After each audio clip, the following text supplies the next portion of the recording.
This is Radio 1, and good morning, Tom Daley. Good morning. How are you? I'm very well, thank you. How are you? I'm all right. I'm just recovering from our little Jan Slam competition, which we did. We just gave away a prize to Wimbledon, which is awesome. Oh, wow. For two people. Two people plus mate. And also we've got, we just launched NFL competition. Now, you've been to NFL before, haven't you? Yes. I tend to go every year, actually, because obviously my fiancée is American, so loves American football. Right, okay. The atmosphere is mad, isn't it? Yeah, the atmosphere is pretty cool. He's a Cowboys fan. So right, okay. I think we did see. Yeah, we saw the Cowboys at Wembley last year before last. I can tell you it was the Dallas Cowboys versus the Jacksonville Jaguars exactly. in 2014. Yeah, good knowledge. Yeah, thank you. So how was your New Year, please? Yeah, New Year was good actually. Yeah. It's so weird that it's now 2017. I know. Like I feel like we'll blink and it'll be 2030 before we know it. I know. Like, what did you do then? I'm obsessed with what famouses do on New Year's Eve. I stayed at home with friends and had my family up. Lance's family were over for Christmas and New Year, so we just had a little gathering, and it was actually really nice to be able to see the fireworks go off of the London Eye and stuff like that. So it's good. But have you got a view of fireworks from your house? Yes. Oh wow. No, we were so lucky, and everyone's up there with sparklers and banging wooden spoons on pans. What? Sounds like a great night. Yeah, exactly. Is that a tradition for you? Yeah, for some reason, when we were kids, my parents used to make us go out on the driveway and literally bang the wooden spoons on pans to make as much noise as possible at midnight. Okay. Don't know why. Is that like your own bongs that you're doing there instead of Big Ben? Yeah, exactly. Yeah. We do the pan bongs.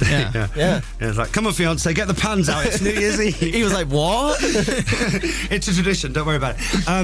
Could you, or have you, would you go out to a bar for New Year, or would you just get hassled all the time? I haven't actually gone out on a New Year's Eve before, because everyone's always said to me that it's so busy and it becomes such a mission to get home and all that kind of stuff. So actually last year, year before last, going into last year, I took my mum to the Shard actually for New Year, which was pretty cool. Lovely, but it was weird because when you see the fireworks, you're above them, so it's really, I don't know, it's surreal. I went up there once for New Year, and okay, yeah, and but it was obviously in my room on telly at the same time, so I found myself watching them on TV. It's like, actually, no, they're outside. Just watch them. That's so you'll go to a hotel and just watch TV. I did, yeah. Even if it's outside your window. There, it looks good on TV, doesn't it? They do a good show on TV, right. Don't they? So you had a bit of a crazy year last year, releasing a book. Obviously the Olympics, and so much happened. And I know at the moment you're doing a lot of the book signings. Yes. All over the place. Do weird things happen at those? Do some people just come right up to you and just stare? I mean, some people are really talkative and want to have a conversation, and it's really nice. I had a woman who was quite an elderly old woman. Maybe I think she was approaching 80, and she was saying that she still dives, and she was looking for a diving club that she could go and dive at and all that kind of stuff. And then you get people that are just completely silent and won't say anything. And then actually at the first book signing at Blue Water, I got given a little monkey, a handmade monkey with a stitched Union Jack onto it and things like that. So it's actually really sweet to come and see the people that want to buy your book. But will you keep that monkey? Be honest. The monkey is next to my lucky monkey as we speak. Well, where's the lucky monkey? Lucky monkey's in my room. Oh. Yeah, I had a lucky monkey ever since I was 9 years old. Are there many soft toys in the room? Yeah, you got loads of teddies in the bed. No, there's just a couple. It's not like a child's bedroom. Well, not kind of is. That's lots next of to the Union monkey Jack. and the hippo. Exactly. Do you name your monkey? No, I don't have a name for it other than Lucky Monkey. Lucky Monkey there. Yeah. Also at the book signings, do people go in for a hug for a bit too long? Some people do. It's funny because normally if you just want a hug, people will just hug you. Whereas they always ask is it okay if I give you a hug? But which is really sweet. But it's people queue for hours, and it's really, I don't know, it's really weird to think that people want to come and have their book signed and queue for hours to say hello and things like that. Yeah, but you've got to draw the line somewhere. Has anyone ever tried to snip a bit of your hair off or clone you or something? Not yet, but now you've said it probably will. Yeah, exactly. I'm going to Plymouth this week. So watch out. That'll be tomorrow. Who knows, yeah. Also, if you are going to Tom's signing tomorrow in Plymouth, don't do that. Thank you. Now, Tom, I need to ask you, have you had your glass of lemon water this morning? The first thing I do every single morning is have a glass of lemon water. Have you had it? Yeah, of course I have. Every morning, like I said. We did mention that you said one of the tips was to keep them in your bathroom. Is that not a little bit ew? Well, no, I mean, all sorts happens in the bathroom. You're keeping lemons in there. Well, if you don't like need to put it anywhere disgusting. You Right, kind of no. just put it like, in a No, little it's going in the basket mouth, isn't corner. it? Oh, no. No, sorry, I misunderstood. So, Are you keeping them in there for when? For when you need them. Right. So then you Yeah. remember to have the lemon first. Exactly, thing. because else if you leave them in your fridge, like who's really going to go into the fridge before like you've already eaten something? So What are the benefits of lemons again? Do tell me. it gives you energy boost, it's good for your skin, it's great for the immune system because all the vitamin C. So it just gives you a good like boost to the day, starts your metabolism off. Okay. Right, we're going to talk more with Tom after we're going to play Adele and Water Under the Bridge on Radio 1. That's Adele and Water Under the Bridge. It's Scott Mills on the Radio and Breakfast Show. Grimmy's back next week and Tom Daley's with us. Good morning. Good morning. It's 10 to 9. Right, a couple of things. I see that your mates Chris Mears and Jack Law are fuming today that their coach has quit. What's that about? Oh, well, basically, their coach has moved to Australia to be one of the head coaches over there. Not ideal, is it? No, it's not ideal, but it's it's the things that sometimes when coaches achieve like great things, like he coached them to an Olympic gold medal, so sometimes they want to be able to broaden their horizons and go and do something else. And he's got a family, so he's taking his family out there as well. So. Okay. Well, what will they do? I don't know. I think they've got other coaches up there. They've got Edwin up there, who's a great coach, and they've got Adam Smallwood up there. So they've got a great team up in Leeds, and there's so many strong divers, and the whole of British diving really is in such a great place at the moment. Yeah. would you ever become a coach? I don't know if I mean, I'd love to become a coach, but I think I would be too harsh and people would hate me as a coach because I'm a perfectionist and I would make people do things over and over again until you started getting to a point where you were making changes. And I think if someone had had an attitude to want to be able to be the best, then I think, yeah, it could be fun. So are some coaches softer or tougher than others? Yeah, every coach is completely different. Some like to plan, some like to play it by ear, some people like to be really strict, some people are a little bit more like, what do you feel like you want to do today? So there's lots of different techniques and different ways that you can coach, but I don't know, it really does depend on what the diver wants, really, and the coach-diver relationship has to work for both of them. Loads of people have been in touch with questions for you, Tom. Yes. Martin on text wants to know, have you ever eaten a pizza?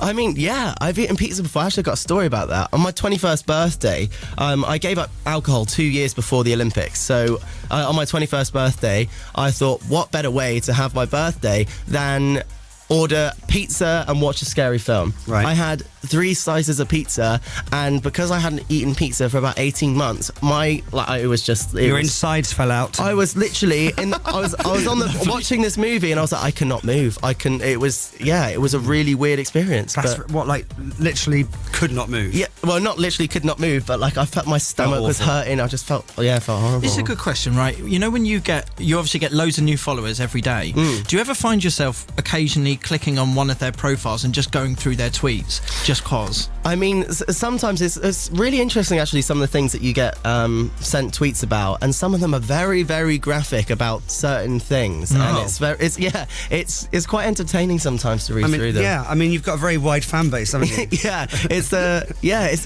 interesting, put it that way. Do you think that's partly because you do take your clothes off a lot? I think it's probably, I mean, divers are kind of half naked all the time, running around the pool, so... Here's the question, right? Because like all the magazines is like, here's Tom Daley, right? Do you actually enjoy getting your kit off? Because I think I would if I was you.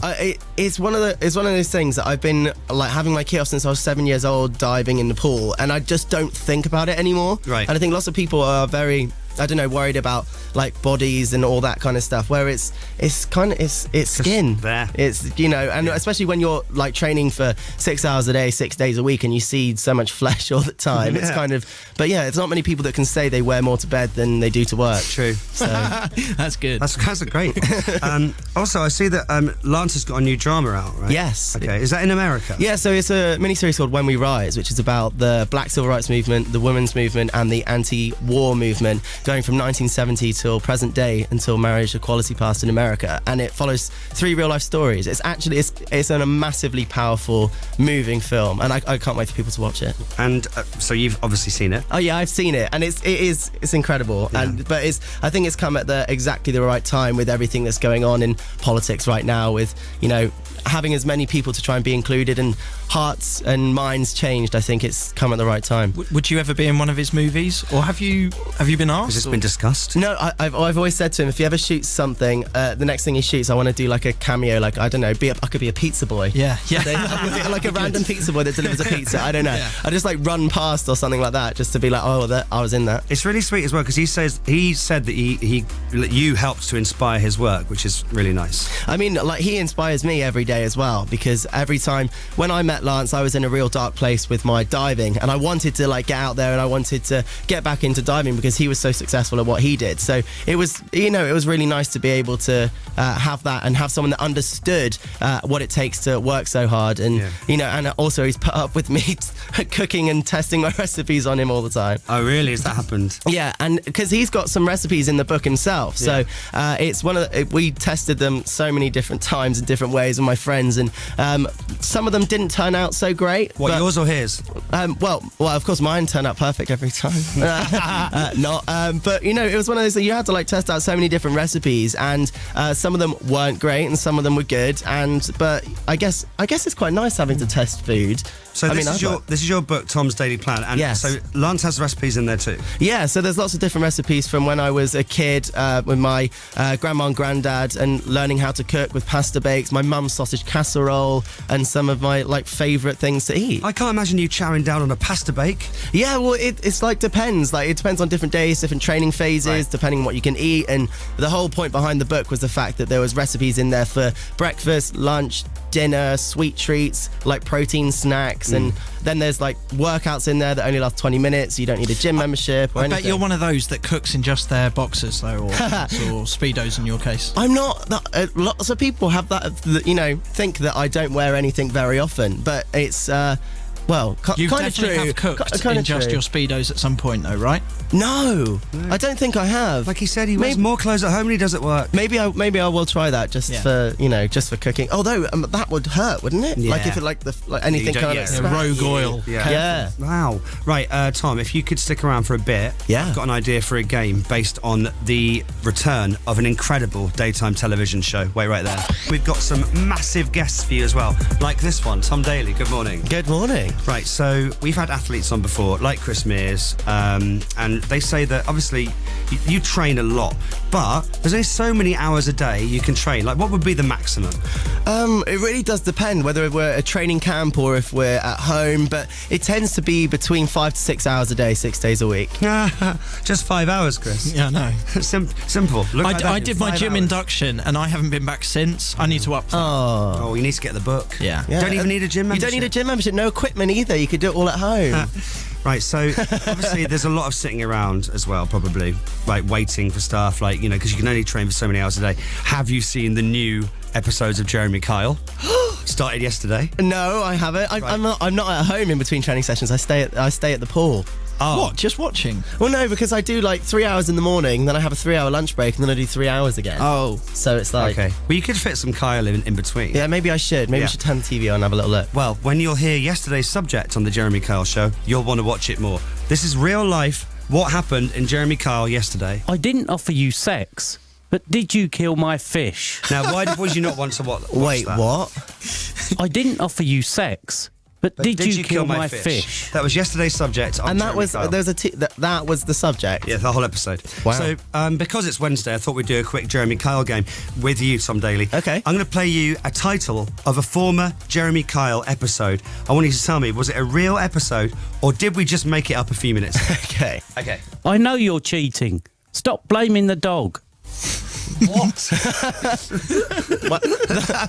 Why are there animals involved in all of this? I thought that was only with farting that you blame the dog. I don't. Yeah. I know Yeah. you're cheating. Stop blaming the dog. Maybe it's like, I'm just taking the dog for a walk, but they're having an affair. That's Maybe good. that's- I feel like it could be real. That's the thing. Yeah. That you never know with Jeremy Kyle, because the most outrageous ones normally are true. So what are we thinking? You can work together on this. Is that a real Jeremy Kyle episode or not? Yeah, I worry this might be real. I mean, I think it could be real. It's similar to the fish one. It's a real one. It's real. That's real. And I think that's what did happen. They were going out for really long walks with the dog. Oh, really long walks with the dog. Stop blaming the dog. Is this real or not? Speedos ruined my relationship. I mean, it sounds quite bespoke, this one, with Tom Daley being here. Yeah, I don't know if they talk about budgie smugglers that openly on Jeremy Kyle. You have to be aware though that they do hundreds of episodes every year, so they will run out of subjects. It could be one. Yeah, I guess they could do something, but I don't think that one's real. No. I don't think so. Yes. Yeah, I reckon we'll go no real on this one. It's not real. Oh, we knew it. What about this one? Why do you always fart in bed? I can't take it anymore. I mean, it is a problem. Is that a problem you suffer with, Tom? Or... not so much, but I can imagine it would be quite annoying to just have to deal with that. Generally, though, aren't they about relationships? Yes. Well, maybe the relationship was reaching breaking point because of the farting. Yeah. But I can't imagine Graham being involved. Well, no, at first, when you go out with someone, it's all fine. You're happy to accept those kind of flaws, but then as you get into a relationship, those Gets kind of more things farty. will And annoy if it's you. non-stop Gets all more night, farty. if it's non-stop Dutch ovens all night, it's Yeah. not fun, is it? Is Lance a farter? No, he's not. Out Imagine of- if I was just like, yeah, he is. he is, yeah. yeah. Out of both of you, who's the farter? Oh my goodness! I don't think neither of us are like particular farters. If I'm honest, I don't think you fart. no, we don't. And no one does. Either no. of you. Smells of lemons. What about this? Did you cheat with another woman on Coronation Street? On Coronation Street. How would that happen? Yeah, I don't know if that's a very Jeremy Kyle audience. Well, they do those specials occasionally on Jeremy Kyle, because I seem to remember David Platt was on there in character. Yes, I'm wondering if this might be a sort of Coronation Street themed Jeremy Kyle. What are you saying? Yes or no? So I reckon this one will be real. Real? Okay, we'll say real. It's real. Whoa. And finally, on the Jeremy Kyle game, just a random one, because Wednesday. Who pooed in the fridge? Lie detector results. Oh, lie detector results. So this is a lie detector to see who actually did one in the fridge. So someone in the family just decided to refrigerate their poop. Well, it's Jeremy Kyle, Tom. Yeah, no, that's true. Like, who knows what's gonna happen? Real or not? I love the idea it was a lie detector special. Let's go real, right? Yeah, I mean, if you're gonna have a lie detection, then it's got to be real, surely. It's real. Yeah. That was an actual episode on Jeremy Kyle. That's wow. nuts. Tom, listen, good luck with your various signings. As Thank I said you. in Plymouth, tomorrow, do not snip a bit of his hair off. Just give him a long hug. Exactly. Just give me a hug. Not Yeah. too long. Just not too long. And good luck with the book, and we'll see you very soon. Come back to play India Bingo soon. Yes, I will. Thanks, I will. Tom. Good to see you. See you later.